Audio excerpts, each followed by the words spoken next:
मित्रांनो, इंजिनिअरिंगचा आत्ताच आपला एवढ्यात रिझल्ट लागलेला आहे आणि तो रिझल्ट लागल्यानंतर या 10 चुका नियर अबाउट सगळेच मुलं करतात.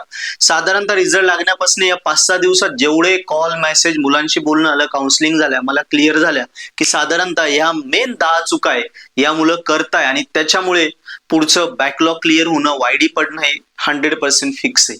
सो या चुका टाळायच्या आपल्याला. कुठल्या कुठल्या? सोप्या सोप्या चुका आहे बघा. याच्यातनं तुम्हाला कळेल याच्यातल्या काही चुका तुम्ही करता. रिझल्ट लागला ना, टेन्शन मध्ये चांगला लागो खराब लागो, चांगला जरी लागला का टॉपर झाला तरी त्याला वाटतं 9.5 का आलं, 9.6 का नाही आलं. अरे बाळा, 9.5 आला, तुला बघून एवढ्या वर गेलाय, बाकीच्यांना तेवढं पण नाहीये, कळतंय का? आणि जो ऑब्विसली लो सीजीपीए, वायडी, बॅकलॉग आहे त्याचं तर टेन्शनच नाही. त्यामुळे 15-20 दिवस या विचारातच घालवता की असं का झालं. ते झालं ना, 2 दिवस रडले, सोडून द्या, आता पुढे कामाला लागा. पुन्हा पुन्हा ती मिस्टेक करायची नाही. झालं ते आपण बदलू शकतो का?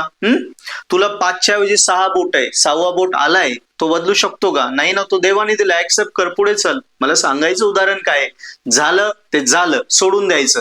ते तू बदलू शकत असता, काही जादूबिदू असती तुझ्याकडे, ती मारली, भूतकाळाचा वर्तमान काळात येऊ शकला असता किंवा भूतकाळात चेंज केलं. आम्हाला सिरीज शक्तिमान मालिकेत आम्ही बघायचो, शक्तिमान भूतकाळात जायचं, भूतकाळात चेंज केलं, वर्तमानात बदलायचं. तसं तुम्हाला नाही शक्य आहे ना. सो ते सोडून द्या, स्वीकारा, पुढे चला. यस, बॅकलॉग इग्नोर करतात पोरं. आता काय होतं की बॅकलॉग लागले आणि काही मुलं, शक्यतो हे रेग्युलरच्या मुलांबाबतीत, जे वायडी ते नाही, कारण त्यांना पर्यायच नाही. रेग्युलरचे पोरं काय करतात, रेग्युलरवर फोकस करू, कारण तो सब्जेक्ट आत्ता चालू आहे, कॉलेजमध्ये होतोय, पण बॅकलॉग 2-4 वेळा दिला, कंटाळाला इग्नोर करता, नंतर करू सोडत जाता आणि मग तो शेवटी पुन्हा बॅक राहतो. हे टाळायचं आहे, बरोबर आहे. करंट सेमिस्टरचं लेखी नियोजन, म्हणजे ह्या सेमिस्टरमध्ये आता हे सेमिस्टरचे ओरल कधी, प्रॅक्टिकल कधी, इंटरनल एक्झाम कधी आहेत, एक्सटर्नल एक्झाम कधी राहतील, सेम त्याच्यानंतर सबमिशन कधी आहे, इंटरनल एक्झाम कधी राहतील, एंड सेम कधी, याचं त्यानुसार कुठल्या महिन्यात कुठलं युनिट करायचं, कुठला सब्जेक्ट घ्यायचा, रोज अभ्यासाला कसं टाइम द्यायचा, सकाळी कधी अभ्यास, संध्याकाळी कधी अभ्यास, रिव्हिजन कधी, हे प्रॉपर लेखी टाइम टेबल नियोजन हे करंट सेमिस्टरचं मुलं करत नाही, जस्ट रॅन्डमली करतात. हा, आज हा विषय घेऊ, उद्या तो घेऊ, एखाद्या दिवशी रिव्हिजन, 2 दिवस काहीच करत नाही, हे नाही चालणार. प्रॉपर टाइम टेबल बनवा, लेखी नियोजन ते करा, तेव्हा फायदा होईल. नोट्स ज्या आहेत, आपण शेवटच्या दिवसापर्यंत नोट्स शोधत राहतो. हा तर सगळ्यात बेकार पॉइंट आहे, खूप मुलांचा बघितला. म्हणजे टेलिग्रामवर नोट्स आल्या त्या जमा करून ठेव, कोणी व्हॉट्सअपला पाठवल्या त्या कर, टीचरने त्यांच्या ड्राईव्हला दिल्या त्या जमा कर, कुठून फ्री पीपीटी भेटल्या त्या कर, युट्यूबवर डाउनलोड करायला भेटल्या त्या कर. अरे नोट्स इतक्या ठिकाणच्या जमा करतो, कसं होईल तुझं? कुठल्या तरी एकच फायनल कर, कुठला तरी एकच स्टडी रिसोर्स ठरव. टीचरने कॉलेजचे दिल्या तेवढ्या वापरायचं, तेवढंच वापर. कारण काय होईल, 100 ठिकाणच्या नोट्सने नोट्स पण तुझ्या पूर्ण होत नाही. नोट्स पूर्ण होत नाही तर काय फायनल वाचायचं तेवढंच क्लिअर होत नाही. अख्खा सेमिस्टरचा शेवट दिवस येतो तरी तू नोट जमवत राहतो. एक कुठलं तरी रिसोर्स फायनल कर. क्लासेसमध्ये असेल, क्लासेसचा वापर, कॉलेज टीचरचे असतील त्या वापर, एकच फायनल कर, त्याच्यावर विश्वास ठेव, बस तेवढाच वापर, तरी तू क्लिअर होशील, स्कोरिंग करशील. प्रश्नपत्रिका भरपूर मुलं बघत नाही आणि काही मुलं बघतात ते शेवटच्या महिन्यात बघतात. मी प्लॅनिंग मध्ये, टाइम टेबल मध्ये रोज प्रश्नपत्रिका बघायला लावतोय, कारण प्रश्नपत्रिकेची भीती गेली ना, प्रश्नपत्रिका रोज बघितल्याने काय होतं, एक तर भीती जाते, भीती गेली म्हणजे डोळ्यासमोर पेपरला अंधार येत नाही, कॉन्फिडेंटली पेपर लिहितो, पेपर पॅटर्न कसा येतो, कसे प्रश्न विचारले जातात, कुठल्या टॉपिकवर प्रश्न येत नाही, सगळं क्लिअर होतं ना. सो रोज पेपर बघून अभ्यास करा. जास्त विषयांमुळे पटापट कव्हर करायचं. विषय जास्त एखाद्याला 8-8, 10-10, 15-15 विषय काहींना, मग ते फक्त फटाफट सिलेबस कव्हर करेल असं नाही. सगळा करण्यापेक्षा थोडा सिलेबस कर, पण डिटेल मध्ये कर, कळतंय? पटापट कव्हर करून ते पुढे पाठ मागे सपाट, मराठीत म्हणेन असं नको व्हायला, हे लक्षात ठेव. ज्या सीसी एक्झाम असतात, म्हणजे इंटरनल एक्झाम असतात, युनिट टेस्ट 30 ते 40 मार्काच्या, त्याच्यानंतर इनसेम एक्झाम असतात, ओके, या सगळ्या कोण कॉलेजमध्ये चेक करतात. आणि त्याला मार्क पडणं सोपं आहे, कारण ते कॉलेजचे टीचर चेक करतात, ते तुम्हाला ओळखतात, त्याला सिरियसली घे, कारण तिथे स्कोरिंग झालं तर सीजीपी वाढतो. एंड सेम स्कोरिंग होत नाही बाळा, कारण एंड सेम हे युनिव्हर्सिटी चेक करते, हे लक्षात ठेवू. सो सीसी, इंटरनल टेस्ट असतील, इनसेम एक्झाम असतील, त्यांना सिरियसली करा. ते कॉलेजच्या हातात फुकटचे मार्क आहे.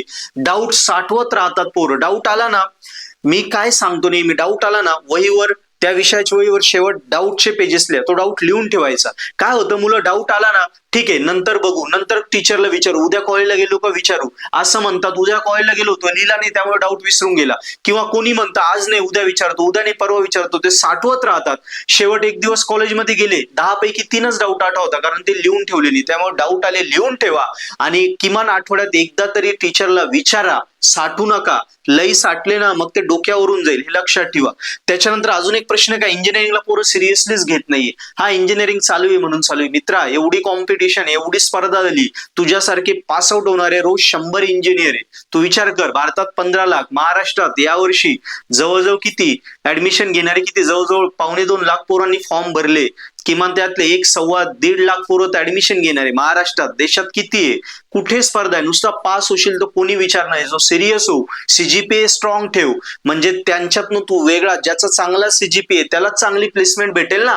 सो नुसता पास झाला, मार्क चांगले नाही, त्याचा काय उपयोग. सो चांगले मार्क मिळव तर चांगली प्लेसमेंट होईल, तर इंजिनिअरिंगचा फायदा आहे.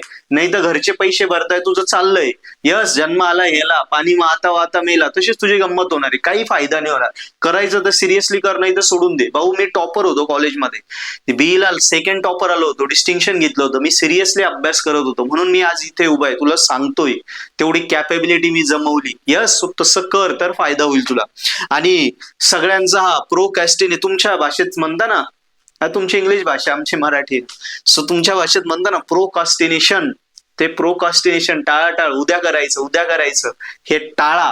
आज करायचं आजच कर, सवय लाव, हळूहळू कर. भले रोज 2 तास अभ्यास नाही होणार, अर्धा पाऊण तास कर, उद्या 15 मिनिटं वाढव, 10 मिनिटं वाढव, हळूहळू वाढेल, पण टाळू नको. आजचं काम आज किंवा मॅक्सिमम उद्यापर्यंतच कर, जास्त लांबू नको, मग तो अभ्यास साचत जाईल. रोज 2-2 तास अभ्यास कर ना. शेवट पीएल मध्ये 8-8 तास बसून सीजीपीए 9च्या वरती नाही येणार. त्यापेक्षा सोप्पा फंडा, रोज पुढचे 3 महिने रोज 2 तास अभ्यास कर, फक्त 2 तास अभ्यास कर. म्हणजे जेव्हा पीएल मध्ये पोरं 8-8 तास टेन्शन घेऊन बसतील, तेव्हा तू रिव्हिजनला सुरुवात करशील. म्हणजे ते सुरू करतील तेव्हा तुझी रिव्हिजन होईल, त्यांच्या एक स्टेप पुढे गेला तू. तेव्हा तुला 8 तास करायची गरज नाही, तेव्हा 4-5 तास केलं, आणि आता रोज 2-2 तास केलं, डायरेक्ट सीजीपीए 9.5च्या वरती नाही, कॉलेज नाही, युनिव्हर्सिटीत टॉप करशील, गोल्ड मेडलिस्ट होशील. एवढं लक्षात ठेव. रोज 2 तास अभ्यास, आणि झोपण्याच्या आधी सकाळी जे वाचले किंवा जे वाचले त्याचे रिव्हिजन कर. बस, हाच फंड आहे, कळालं. सो या चुका टाळा, म्हणजे इंजिनिअरिंग मध्ये झालेल्या चुका होणार नाही. Backlog, low CGPA, YD to all clear होशाल, आणि all clear to topper, topper to university topper, university topper to gold medalist. हा आपला प्रवास होईल, आणि इंजिनिअरिंग सोपी होईल, सिरियस होऊ, करिअर चांगलं होईल. आणि पुन्हा एकदा सांगेल, हक्काने सांगेल, proper study material purple hat ऍपवरच अवेलेबल आहे. व्हिडिओ लेक्चर, तेही मराठीमध्ये लगेच समजतात. म्हणजे कॉन्सेप्ट समजला, पाठ करायची गरज नाही, तो लिहिता येतो इंग्लिशमध्ये, जर मराठीत समजलं तर. सो मराठीत शिकवलंय, टेक्निकल कन्सेप्ट, सॉल्व पेपर दिलेले आम्ही, त्याच्यानंतर नोट्स दिलेले आहे, पुस्तक वापरायची गरज नाही. कॉलेजमध्ये नाही समजलं, काही कॉलेजमध्ये चांगले टीचर नसतात, भरपूर कॉलेजमध्ये आहेत, पण काही ठिकाणी नाहीच आहे, काही कॉलेजमध्ये लेक्चरच होत नाही. सो सगळे लेक्चर आपल्या बेस्ट फॅकल्टीने मराठीत शिकवले, टेन्शन घेऊ नको, कधी पण बघू शकतो. Solve paper, IMP question, IMP पण दिले, अभ्यासाची स्ट्रॅटर्जी दिली, proper study material, one app for complete engineering. वेगळं काही गरजच नाही. इंजिनिअरिंगला गेला या हाताने पर्पल ऍट सबस्क्रिप्शन घेऊन घे पॅकेज, बस पर्पल ऍटवर अभ्यास करायचा, कॉलेज करायचं, कॉलेजमध्ये त्याची रिव्हिजन होऊन जाईल, घरी येऊन रिव्हिजन करायची, संपला विषय. इंजिनिअरिंग मध्ये नक्की तुझी बेस्ट इंजिनिअरिंग होईल, कारण one app complete engineering, purple at. Best of luck. Video महत्वाचा वाटला सबस्क्राईब पण कर, आणि ऍप डाउनलोड कर, ठीक आहे. चला.